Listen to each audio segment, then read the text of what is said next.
going on, guys? JT43 here, and in this video I'm going to be showing you how to do front and rear brakes on a 2016 RC200t. Now, just really quick, this video will help you out if you have any of the RCs except for the RCF.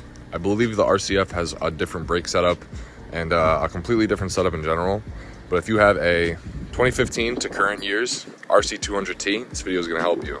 If you have a 2015 to current years RC350 to current years, it's going to help you out. F-Sport or not, it's the same thing. If you have an IS200t, this video will help you. An IS300, this video will help you. IS350, this video will help you. ISF, it's not going to help you. Like I said, the V8 models of these cars, I believe they have different brake setups. So I just wanted to get that out of the way, just in case, you know, you're looking for a car-specific video.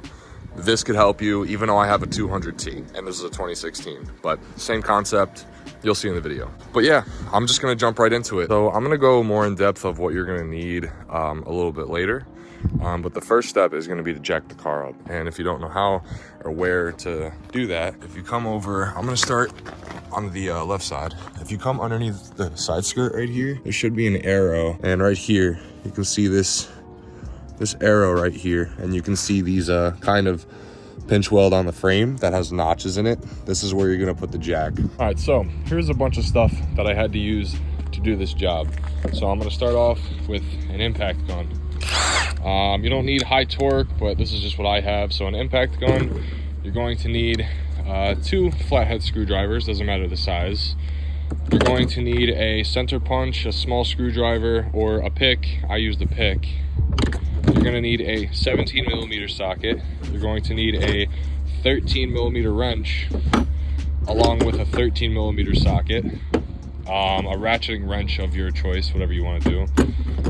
You're going to need pliers, size really doesn't matter, C-clamp, a torque wrench, a 21mm socket, brake clean, and paper towels.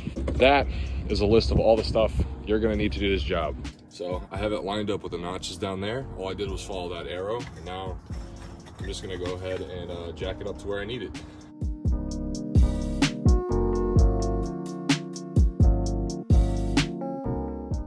Real quick, whenever you have a car jacked up, it's kind of just good practice to kind of have something to fall on. So I'm not gonna use a jack stand, because if it were to fall on the jack stand, it would absolutely obliterate the pinch welds. Instead, if you guys watch my channel, you know that I upgraded the wheels on the TC. Therefore, I have my spares. So what I like to do is I like to grab one of my spares, because I don't really use these wheels. Now, a lot of you are probably gonna comment, why don't you just take, you know, use the wheel on the car? You can do that, but there's a chance of it scraping, and we don't want that. So I use one of my spare wheels. But if you want to use one of the wheels on the car, you can do that too. But simply just put it on the ground and just kind of kick it underneath the car just like that. God forbid the car ever falls, because this jack fails, it falls on the tire and not on me or you. So now for this next step, you're gonna need a 21mm impact socket, and you're gonna need a impact wrench. So what we'll do is we'll put this on here like that. We'll start taking the lugs off one by one.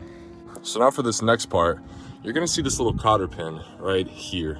So pretty much what you're gonna do is you're gonna grab some pliers, and if you want to make it easier, you can go ahead and rotate the pin. You could just grab it really anywhere and just kind of rotate the pin to make it easier. But you're pretty much just going to grab hold of it and just pull this cotter pin out just like that. Do not lose this. You're going to need that. I'm going to put my guy right where my lug nuts are.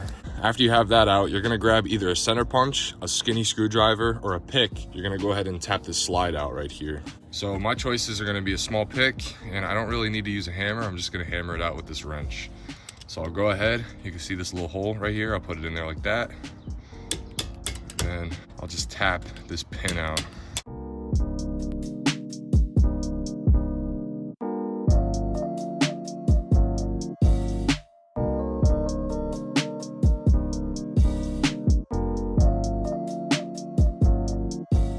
So you are going to reach a point where it's, you know, so mine stops right here. So I can probably just grab my pliers again. I can probably just pull the rest of it out.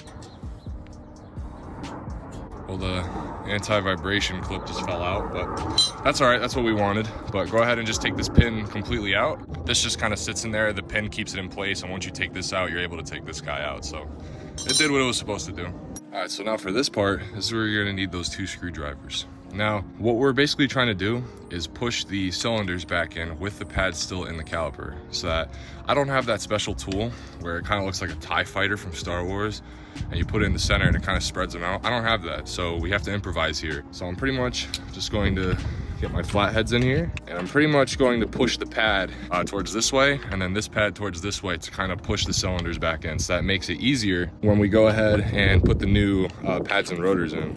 It will just make life a lot easier. So you can see how I'm doing it. I'm simply just pushing up against the rotor, and now we have all that space because I'm pushing the cylinder back. And I think that's maxed out. So let's go ahead and do this side.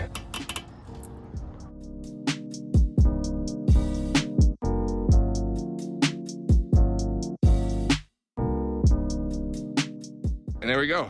The cylinders are now pushed back. These actually aren't crazy bad for pads, but we're gonna go ahead and replace them anyway. But there's still a good amount of life on those. Let's check the other side. Yeah, that's a pretty decent pad. Now that we have that off, we can go ahead and take this caliper off. Now we'll pretty much come back here, and you will see that we're now gonna take off this bolt, and at the bottom, this guy right here.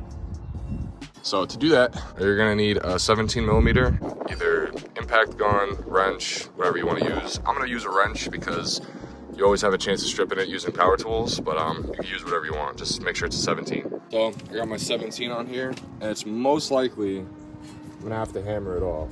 All right, so I was able to hammer the lower one off. So I'll take this guy out real quick.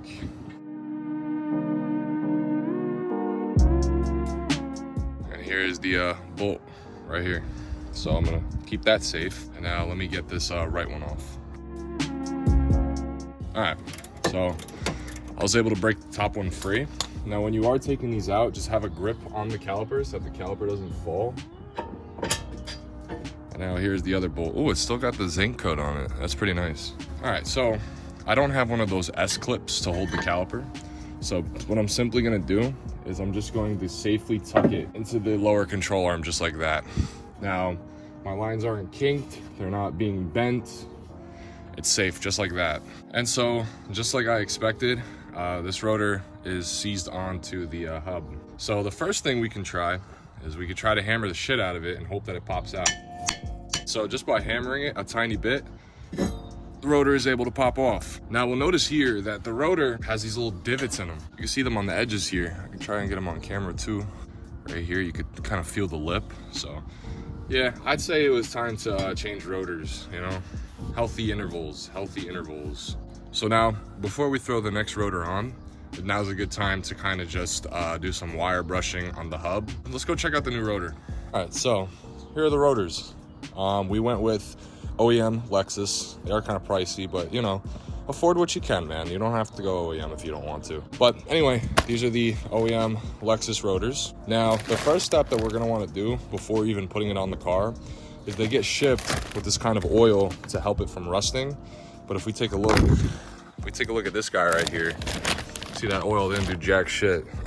So we're gonna need to get some brake clean, and we're just gonna need to clean the rotor real quick. So got some brake cleaner, got some paper towels. We're just gonna go ahead and give this thing a good spray down and then wipe it up so we can get all that grease off. When I say grease, I mean like very minimal.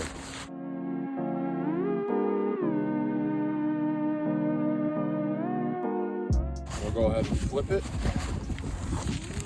We will hit the other side with some brake cleaner.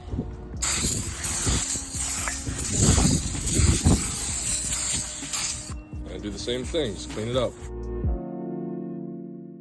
You can see just how much dirt, or not dirt, grease, whatever you want to call it, is coming off just by wiping it down like that.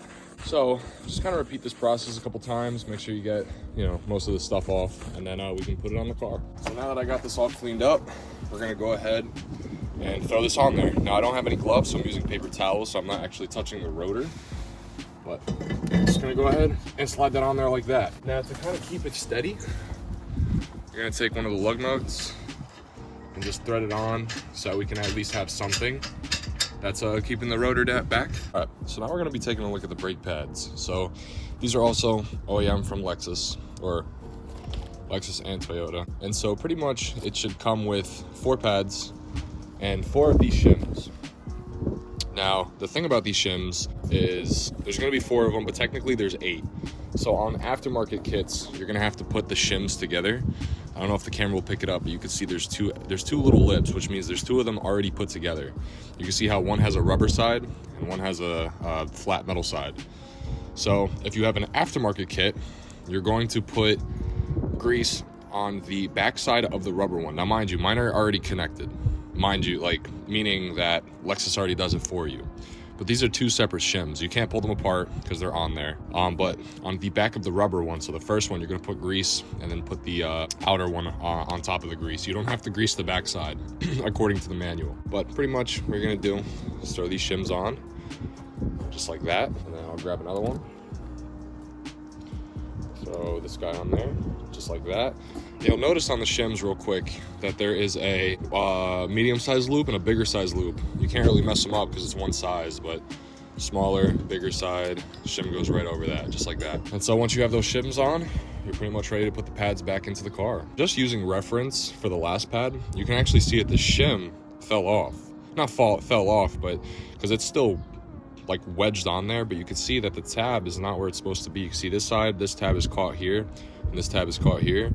Well, on this side, this tab is off, and this side is kind of bent straight from falling off. So this shim is no good. All right, so now that we have our rotors and pads situated, we're gonna go ahead and throw the caliper back on. So to do that, all we're pretty much gonna do is put this guy back on. So mine, like I said, I had mine chilling at the bottom of the control arm. So pretty much just put it onto the rotor.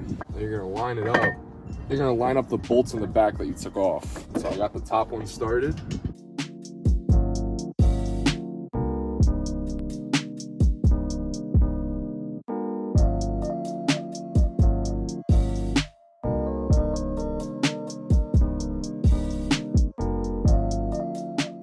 All right, so now that we have these rotors tightened down, we're gonna go ahead and torque these bolts, these 2 back bolts, to 100 foot-pound-feet of torque.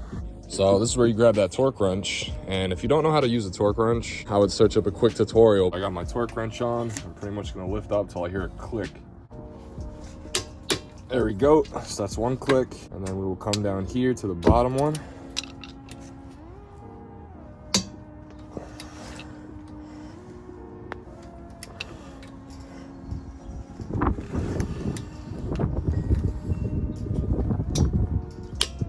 There we go. So once you hear the click, that's how you know that your caliper is torqued. So now that that's torqued, we can go ahead and put the brake pads back in.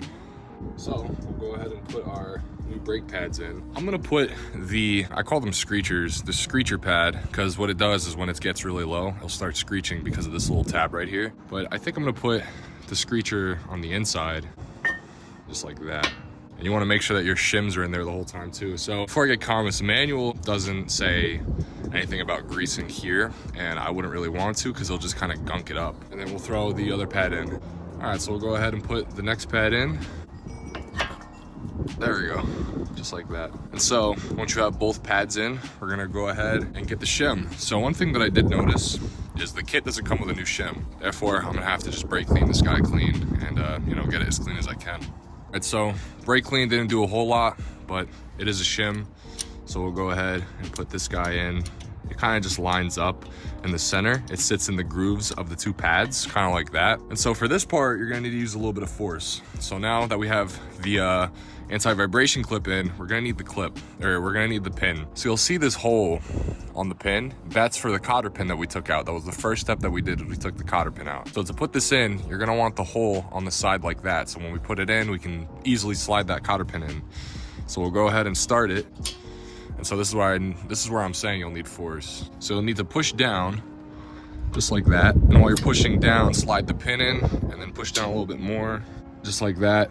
And so you'll notice it doesn't come completely through, but on this side, the pin is completely flat It has kind of like a cone. Yeah, like kind of like a cone ending. So that's how you know that it's fully in. And so the hole for the cotter pin we can see is right there. So we could easily slide that cotter pin. So let me just get this guy in. And we'll just, my fingernails and hands are disgusting. I apologize, but we'll slide that cotter pin just like that. So now just for extra safety measures, I always like to spin the bar so that it's less likely that the cotter pin will come out because it's facing towards the caliper. So kind of like that. And so there you have it. That was the front caliper. Now we'll put the wheel on. I'll show you the torque specs for that and other stuff. If you are just looking for the front and you're not looking for the rear, I do advise just press the brake pedal. You don't have to push it all the way down, but kind of just give it a couple pumps until the brake feels firm. And then that's how you know you're good to go.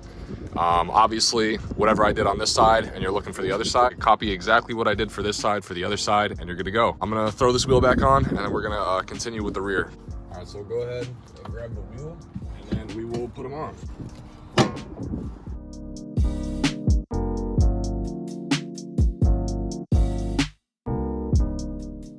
Go ahead and zip them on real quick.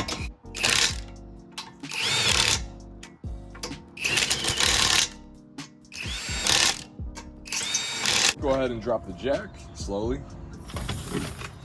just like that. And we'll go ahead and torque the wheels down to 80 foot-pound-feet of torque.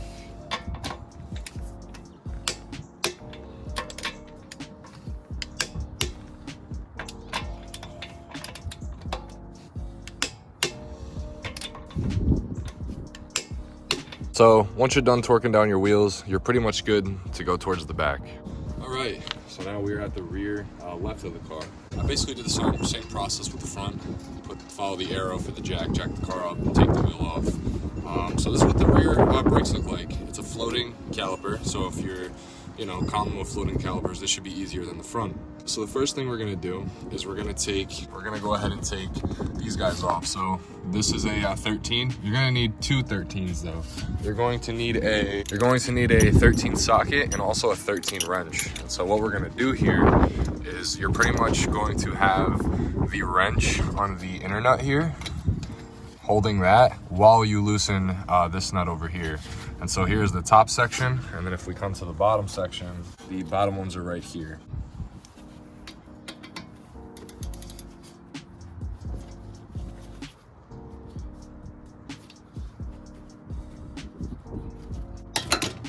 So you are gonna have to crack them loose. I do recommend wearing gloves. I did the other side before filming this, and I banged my fucking finger up pretty bad. You're gonna have to use some force. It's a little bit annoying. The only reason I can't really show the bottom part is because of the way that I have the camera. I have the camera right next to me, and if I were to put it right in there, I wouldn't be able to work. But here's what the bottom bolt looks like. And now that we have that, you can pretty much go ahead and take this off. Now, I did forget to mention, when I was doing the front brakes, I had the e-brake on. In order to get these to come off, you're gonna have to put something in front of the front tires so that they don't roll. It shouldn't go anywhere, but just in case as a safety precaution, put maybe an extra tire, like how I did under the car, put it in front of the front tire, so that when you take the e-brake off to get the rear stuff off, the car doesn't roll. Because if you have the e-brake on, it won't let you. It's gonna be a lot harder. You're gonna be fighting the caliper to get it off. Here's what it looks like. You can see the piston is really out there, so I'll show you what we need to use to get that back. But for now, let's just go ahead and set this guy right up top. Once again, brake lines aren't bending or kinking, so it's perfect right up here. What we can do is we can take a look at these pads, because they just kind of come off just like that. You just get a good grip on them and take them off. But these patterns here are going to be really important. So this here and this here, it's going to be important. So we have the outer pad, and then we have the inner pad that looks like this. And you can tell it's the inner pad because it's the side that has the piston witness mark. So inside, outside pad. So now that we have that out of the way, we can go ahead and take the bracket off. So you're gonna need a 17 millimeter, kind of similar to the front, how we took the front caliper off here. And we're gonna take this guy off, and then down below, we're gonna take this guy off right here. I'm gonna get the bracket off. I might have to use a hammer. I'm probably gonna have to use a hammer. Let me get the hammer out. All right, I'm just gonna get these bolts off. I'll see you when I have them off. All right, so I was able to knock them loose with that hammer. So now you are probably gonna have to use a hammer. So the best way I do it is I put one hand and make sure that it's centered on the bolt. with the socket, and then I just kind of, you know, you hammer it. So we're gonna take a look at the rear rotor here. So here it is. Once again, OEM. You're gonna grab some brake cleaner and some paper towels. You're gonna go ahead and spray this hoe down.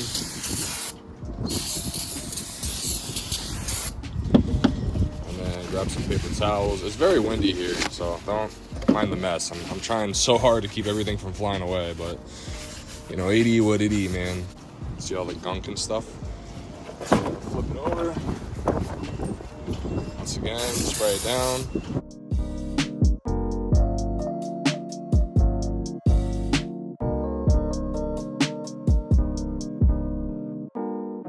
So after we wipe this down, we're gonna go ahead and throw it on the car. So now that we have our new rotor prepared up on the table, I'm gonna go ahead and just get rid of this.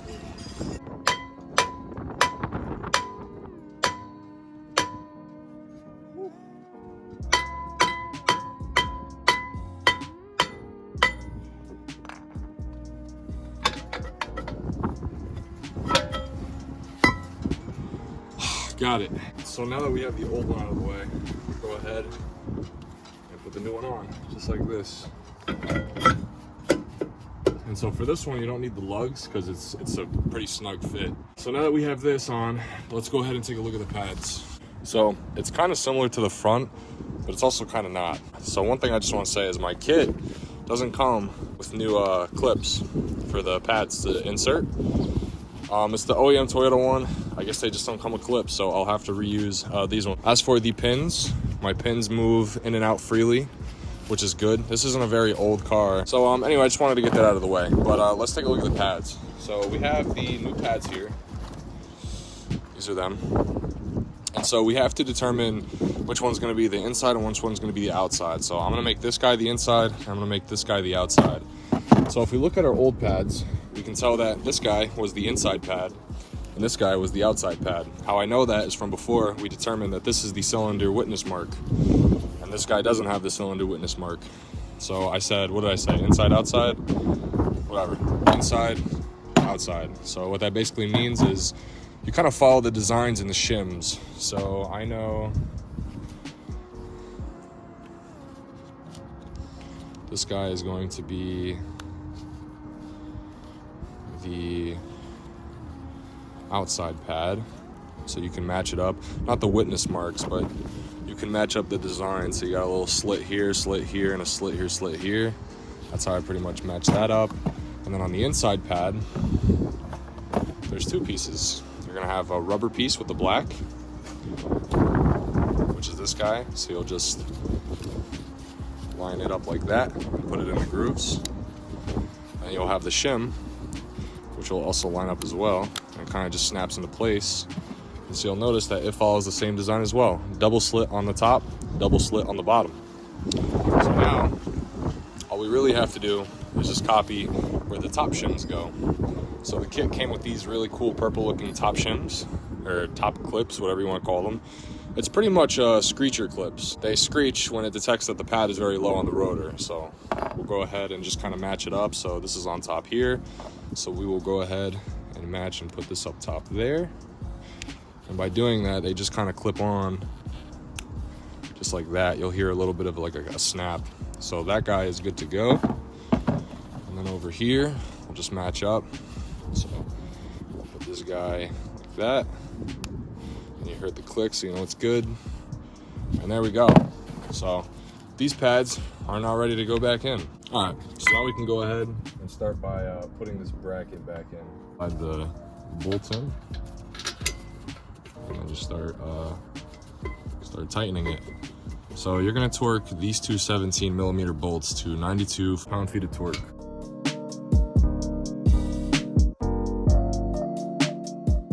And so like I said, once you're done tightening them up, just make sure you torque these to 92 pound-feet of torque. All right, so now that you have this torqued, we're gonna go ahead and put our pads in. So once again, we said that this guy was our inside, this guy was our outside. So let's go ahead and just put them in. Just get them as close to the rotor. There we go, just like that. And so once you have your pads in, you don't have to, manual doesn't call for any type of grease here. You can if you want, you don't have to, but Now that we have that, we can bring our caliper back over. We're gonna have to push the piston in. So to push the piston in, we're gonna need that C-clamp. So what I'll do is I'll wind this all the way back, and then I'll just go ahead and push the piston back.